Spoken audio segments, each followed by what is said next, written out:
Pendant que Jésus montait à Jérusalem, il prit à part les 12 disciples, et il leur dit en chemin, « Voici, nous montons à Jérusalem, et le Fils de l'homme sera livré aux principaux sacrificateurs et aux scribes, ils le condamneront à mort, et ils le livreront aux païens, pour qu'ils se moquent de lui, le battent de verge, et le crucifient. Et le 3e jour, il ressuscitera. » Alors la mère des fils de Zébédée s'approcha de Jésus avec ses fils, et se prosterna pour lui faire une demande. Il lui dit, « Que veux-tu » ? « Ordonne, lui dit-elle, que mes 2 fils que voici soient assis dans ton royaume, l'un à ta droite et l'autre à ta gauche. » Jésus répondit, « Vous ne savez ce que vous demandez. Pouvez-vous boire la coupe que je dois boire ?»« Nous le pouvons, dirent-ils. » Et il leur répondit, « Il est vrai que vous boirez ma coupe, mais pour ce qui est d'être assis à ma droite et à ma gauche, cela ne dépend pas de moi et ne sera donné qu'à ceux à qui mon Père l'a réservé. » Les 10, ayant entendu cela, furent indignés contre les 2 frères.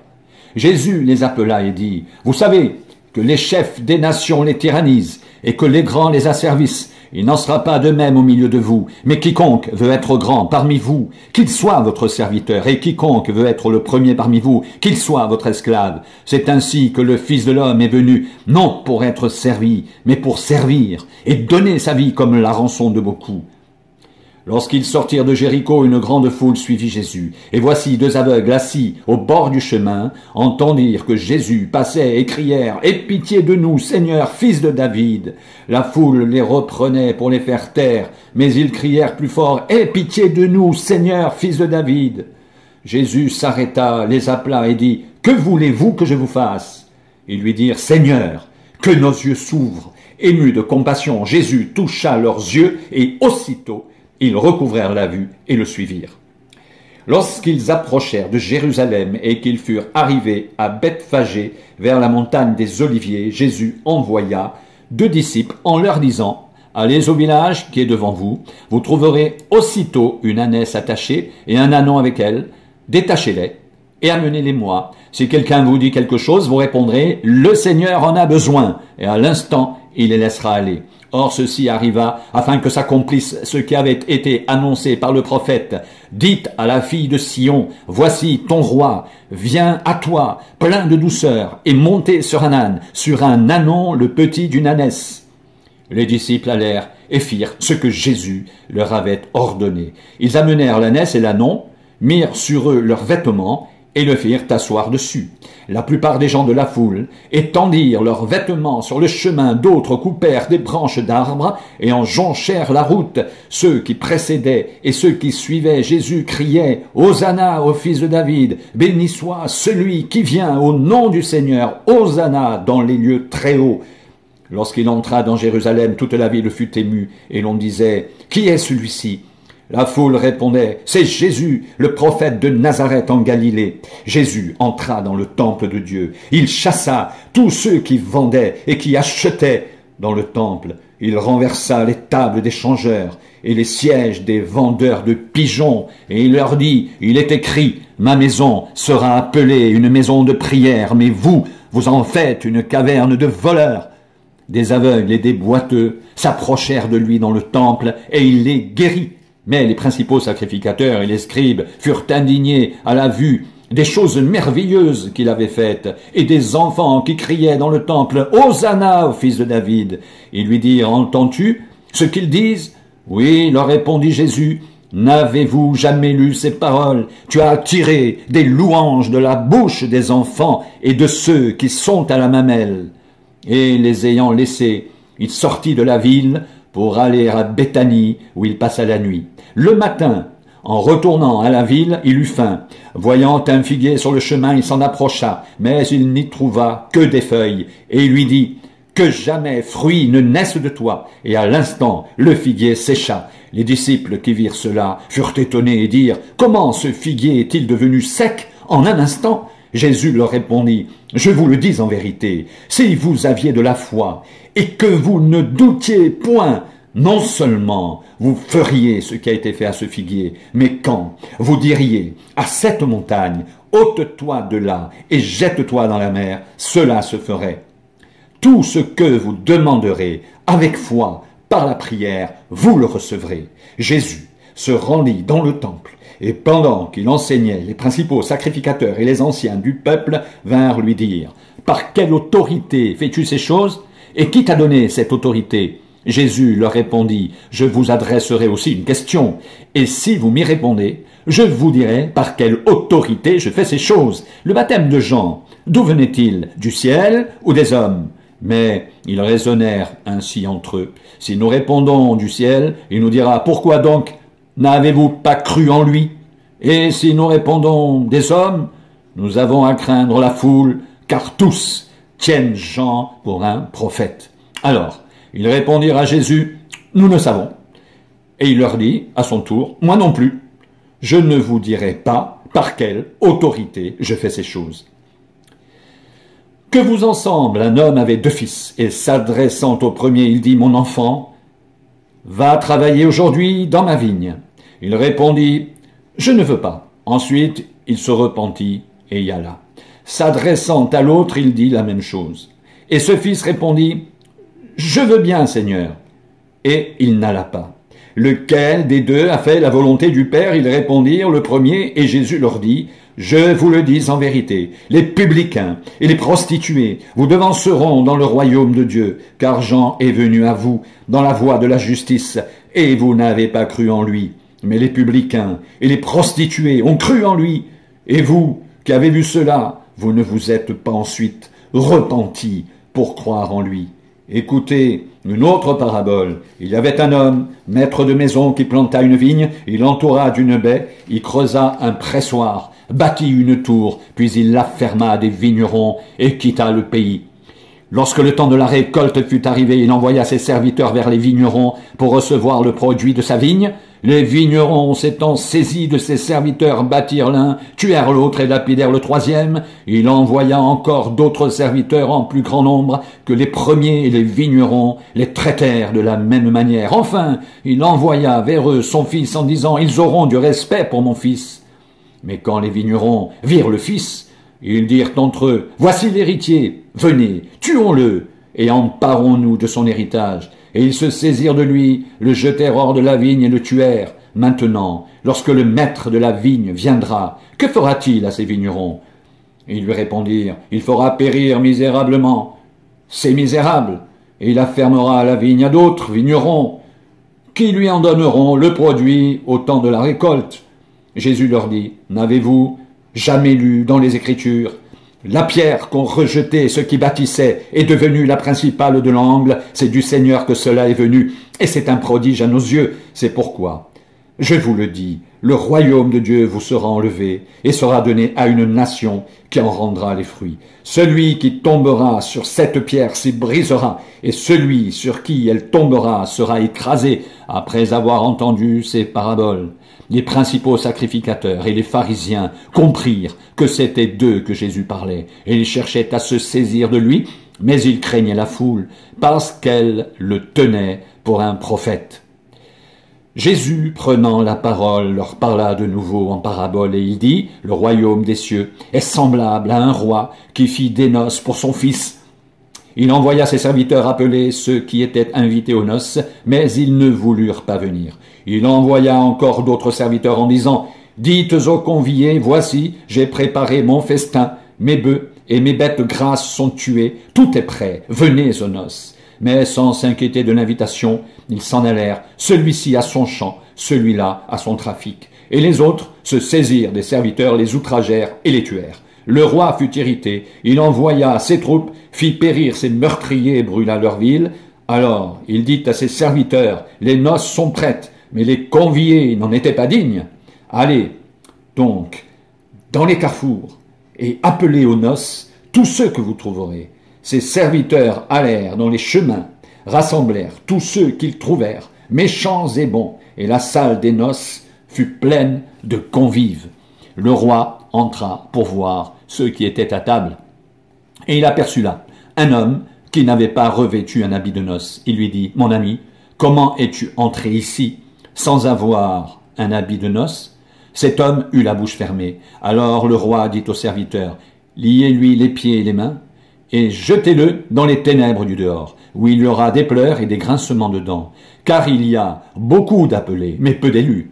Alors les pharisiens allèrent se consulter sur les moyens de surprendre Jésus par ses propres paroles.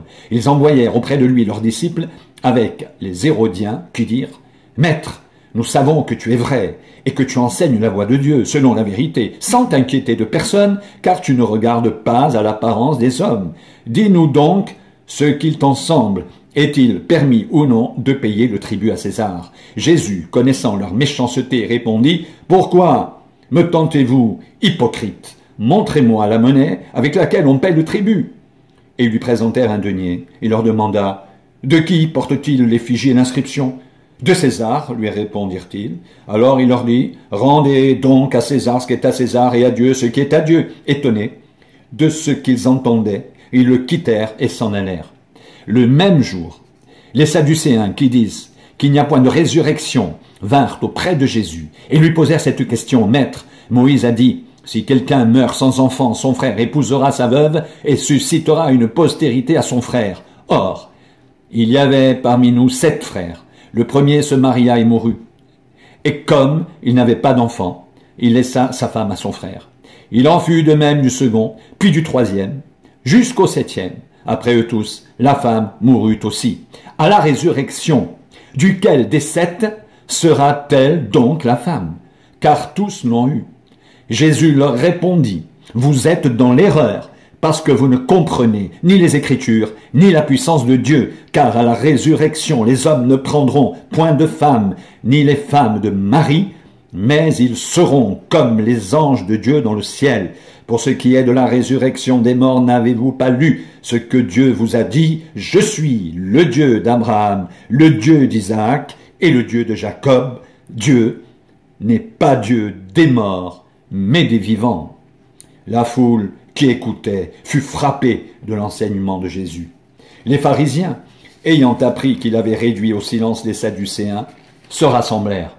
Et l'un d'eux, docteur de la loi, lui posa cette question pour l'éprouver. Maître, quel est le plus grand commandement de la loi? Jésus lui répondit, tu aimeras le Seigneur ton Dieu de tout ton cœur, de toute ton âme et de toute ta pensée. C'est le premier et le plus grand commandement. Et voici le second, qui lui est semblable. Tu aimeras ton prochain comme toi-même.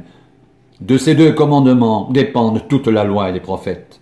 Comme les pharisiens étaient assemblés, Jésus les interrogea en disant, « Que pensez-vous du Christ? De qui est-il fils ?» Ils lui répondirent de David.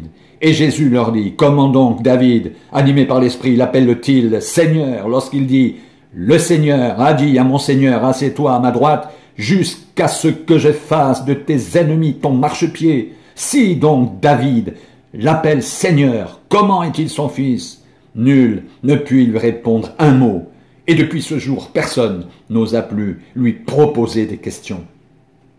Alors Jésus, parlant à la foule et à ses disciples, dit, « Les scribes et les pharisiens sont assis dans la chair de Moïse. Faites donc et observez tout ce qu'ils vous disent, mais n'agissez pas selon leurs œuvres, car ils lisent et ne font pas. Ils lient des fardeaux pesants et les mettent sur les épaules des hommes, mais ils ne veulent pas les remuer du doigt. Ils font toutes leurs actions pour être vus des hommes. Ainsi, ils portent de larges phylactères, et ils ont de longues franges à leurs vêtements. Ils aiment la première place dans les festins et les premiers sièges dans les synagogues. Ils aiment à être salués dans les places publiques et à être appelés par les hommes « Rabbi, Rabbi ». Mais vous, ne vous faites pas appeler Rabbi, car un seul est votre maître, et vous êtes tous frères, et n'appelez personne sur la terre votre Père, car un seul est votre Père, celui qui est dans les cieux. Ne vous faites pas appeler directeur, car un seul est votre directeur, le Christ. Le plus grand parmi vous sera votre serviteur. Quiconque s'élèvera sera abaissé, et quiconque s'abaissera sera élevé. Malheur à vous, scribes et pharisiens hypocrites, parce que vous fermez aux hommes le royaume des cieux. Vous n'y entrez pas vous-même, et vous n'y laissez pas entrer ceux qui veulent entrer. Malheur à vous, scribes et pharisiens hypocrites, parce que vous dévorez les maisons des veuves, et que vous faites pour l'apparence de longues prières. À cause de cela, vous serez jugés plus sévèrement. Malheur à vous, scribes et pharisiens hypocrites, parce que vous courez la mer et la terre pour faire un prosélyte, et quand il est devenu, vous en faites un fils de la géhenne, 2 fois plus que vous. Malheur à vous, conducteurs aveugles qui dites, si quelqu'un jure par le temple, ce n'est rien. Mais si quelqu'un jure par l'or du temple, il est engagé, insensé et aveugle. Lequel est le plus grand, l'or ou le temple qui sanctifie l'or? Si quelqu'un, dites-vous encore, jure par l'autel, ce n'est rien. Mais si quelqu'un jure par l'offrande qui est sur l'autel, il est engagé, aveugle. Lequel est le plus grand, l'offrande ou l'autel qui sanctifie l'offrande? Celui qui jure par l'autel, jure par l'autel et par tout ce qui est dessus. Celui qui jure par le temple, jure par le temple et par celui qui l'habite. Et celui qui jure par le ciel, jure par le trône de Dieu et par celui qui y est assis. Malheur à vous, scribes et pharisiens hypocrites, parce que vous payez la dîme de la menthe, de l'ânette et du cumin, et que vous laissez ce qui est plus important dans la loi, la justice, la miséricorde et la fidélité. C'est là ce qu'il fallait pratiquer sans négliger les autres choses. Conducteur aveugle, qui éliminez le moucheron et qui avalez le chameau, malheur à vous, scribes et pharisiens hypocrites, parce que vous nettoyez le dehors de la coupe et du plat, et qu'au-dedans ils sont pleins de rapine et d'intempérance. Pharisiens aveugles, nettoie premièrement l'intérieur de la coupe et du plat, afin que l'extérieur aussi devienne net. Malheur à vous, scribes et pharisiens hypocrites, parce que vous ressemblez à des sépulcres blanchis, qui paraissent beaux dehors, et qui au-dedans sont pleins d'ossements, de morts et de toute espèce d'impureté. Vous de même au dehors, vous paraissez justes aux hommes, mais au-dedans, vous êtes pleins d'hypocrisie et d'iniquité. Malheur à vous, scribes et pharisiens hypocrites, parce que vous bâtissez les tombeaux des prophètes et ornez les sépulcres des justes, et que vous dites, si nous avions vécu du temps de nos pères, nous ne serions pas joints à eux pour répandre le sang des prophètes. Vous témoignez ainsi contre vous-même que vous êtes les fils de ceux qui ont tué les prophètes. Comblez donc la mesure de vos pères, serpents, race de vipères. Comment échapperez-vous au châtiment de la géhenne? C'est pourquoi, voici, je vous envoie des prophètes, des sages, des scribes. Vous tuerez et crucifierez les uns, vous battrez de verges les autres dans vos synagogues, et vous les persécuterez de ville en ville, afin que retombe sur vous tout le sang innocent répandu sur la terre depuis le sang d'Abel, le juste jusqu'au sang de Zacharie, fils de Barachi, que vous avez tué entre le temple et l'autel. Je vous le dis en vérité, tout cela retombera sur cette génération. Jérusalem, Jérusalem, qui tue les prophètes et qui lapide ceux qui te sont envoyés. Combien de fois ai-je voulu rassembler tes enfants comme une poule rassemble ses poussins sous ses ailes, et vous ne l'avez pas voulu. Voici, votre maison vous sera laissée déserte, car je vous le dis, vous ne me verrez plus désormais, jusqu'à ce que vous disiez, béni soit celui qui vient au nom du Seigneur. Comme Jésus s'en allait au sortir du temple, ses disciples s'approchèrent pour lui en faire remarquer les constructions. Mais il leur dit, voyez-vous tout cela? Je vous le dis en vérité, il ne restera pas ici, pierre sur pierre, qu'il ne soit renversé. Il s'assit sur la montagne des Oliviers, les disciples vinrent en particulier lui poser cette question. Dis-nous quand cela arrivera-t-il, et quel sera le signe de ton avènement et de la fin du monde? Jésus leur répondit, prenez garde que personne ne vous séduise, car plusieurs viendront sous mon nom, disant, c'est moi qui suis le Christ, et ils séduiront beaucoup de gens. Vous entendrez parler de guerre et de bruit de guerre. Gardez-vous d'être troublés, car il faut que ces choses arrivent, mais ce ne sera pas encore la fin. Une nation s'élèvera contre une nation et un royaume contre un royaume, et il y aura en divers lieux des famines et des tremblements de terre. Tout cela ne sera que le commencement des douleurs. Alors, on vous livrera au tourment, et l'on vous fera mourir, et vous serez haïs de toutes les nations à cause de mon nom. Alors aussi plusieurs succomberont, ils se trahiront, se haïront les uns les autres. Plusieurs faux prophètes s'élèveront, Et ils séduiront beaucoup de gens, et parce que l'iniquité se sera accrue, l'amour du plus grand nombre se refroidira, mais celui qui persévérera jusqu'à la fin sera sauvé. Cette bonne nouvelle du royaume sera prêchée dans le monde entier, pour servir de témoignage à toutes les nations, alors viendra la fin. C'est pourquoi, lorsque vous verrez l'abomination de la désolation dont a parlé le prophète Daniel établi en lieu saint, que celui qui y fasse attention, alors que ceux qui seront en Judée fuient dans les montagnes. Que celui qui sera sur le toit ne descende pas pour prendre ce qui est dans sa maison, et que celui qui sera dans les champs ne retourne pas en arrière pour prendre son manteau. Malheur aux femmes qui seront enceintes et à celles qui allaiteront en ces jours-là. Priez pour que votre fuite n'arrive pas en hiver, ni un jour de sabbat, car alors la détresse sera si grande qu'il n'y en a point eu de pareil depuis le commencement du monde jusqu'à présent et qu'il n'y en aura jamais. Et si ces jours n'étaient abrégés, personne ne serait sauvé. Mais à cause des élus, ces jours seront abrégés. Si quelqu'un vous dit alors, le Christ est ici, ou il est là, ne le croyez pas, car il s'élèvera de faux Christ et de faux prophètes. Ils feront de grands prodiges et des miracles au point de séduire, s'il était possible, même les élus. Voici, je vous l'ai annoncé d'avance. Si donc on vous dit, voici, il est dans le désert, n'y allez pas. Voici, il est dans les chambres, ne le croyez pas, car comme l'éclair part de l'Orient et se montre jusqu'en Occident, ainsi sera l'avènement du Fils de l'homme. En quelque lieu que soit le cadavre, là s'assembleront les vautours.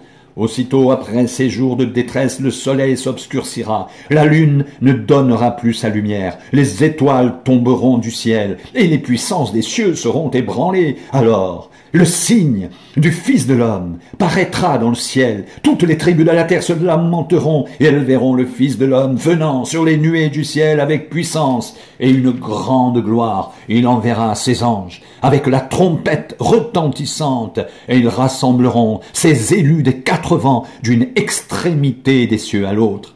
Instruisez-vous par une comparaison tirée du figuier. Dès que ses branches deviennent tendres et que les feuilles poussent, vous savez que l'été est proche. De même, quand vous verrez toutes ces choses, sachez que le Fils de l'homme est proche, à la porte. Je vous le dis en vérité, cette génération ne passera point que tout cela n'arrive. Le ciel et la terre passeront, mais mes paroles ne passeront point. Pour ce qui est du jour et de l'heure, personne ne le sait, ni les anges des cieux, ni le Fils, mais le Père seul. Ce qui arriva du temps de Noé arrivera de même à l'avènement du Fils de l'homme, car dans les jours qui précédèrent le déluge, les hommes mangeaient et buvaient, se mariaient et mariaient leurs enfants, jusqu'au jour où Noé entra dans l'arche, et ils ne se doutèrent de rien, jusqu'à ce que le déluge vienne et les emporte tous. Il en sera de même à l'avènement du Fils de l'homme. Alors, de deux hommes qui seront dans un champ, l'un sera pris et l'autre laissé. De deux femmes qui moudront à la meule, l'une sera prise et l'autre laissée. Veillez donc, puisque vous ne savez pas quel jour votre Seigneur viendra.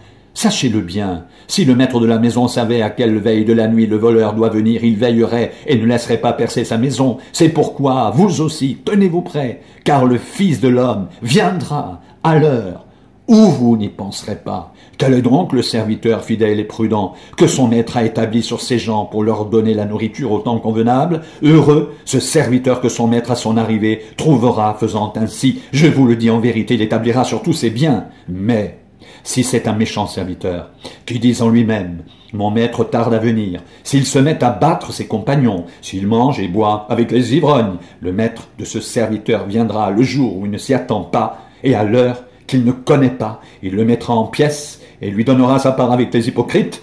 C'est là qu'il y aura des pleurs et des grincements de dents.